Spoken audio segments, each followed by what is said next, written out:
ദേവി Krishna PR. അപ്പം നമ്മൾ ഇന്ന് എങ്ങനെയാണ് ബീഫ് ഉണ്ടാക്കുന്നതെന്ന് നോക്കാൻ വേണ്ടി പോകാൻ പോകണേണ്. അപ്പം അമ്മ ബീഫ് ഇവിടെ സാധനങ്ങൾ വെച്ച് യോജിപ്പിക്കുന്നുണ്ട്. ഇതിനകത്ത് ബീഫ് കഴുകിയിട്ട് മഞ്ഞപ്പൊടി, ഉപ്പ്, മുളക് പൊടി, കറിവേപ്പില, സവാള, മുളക് എന്നിവ സാധനങ്ങൾ വെച്ച് ബീഫിനെ തിരുമ്മിയിട്ടുണ്ട്. ഇനി അത് കുക്കറിലോട്ട് ഇടാൻ പോകണേണ്. കുക്കറിൽ ഇടുന്നതാണ് ഇപ്പം നിങ്ങൾ കാണുന്നത്. കുക്കറിലിട്ടിട്ടുണ്ട്. ഇനി അത് വേവിക്കാനാണ് പോണത്. അപ്പം നമുക്ക് വേവിക്കുന്നത് കാണാം.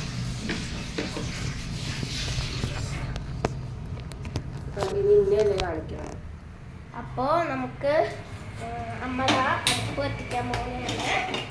ഇനി നമ്മൾ ബീഫ് വേവിച്ചിട്ട് കാണാം.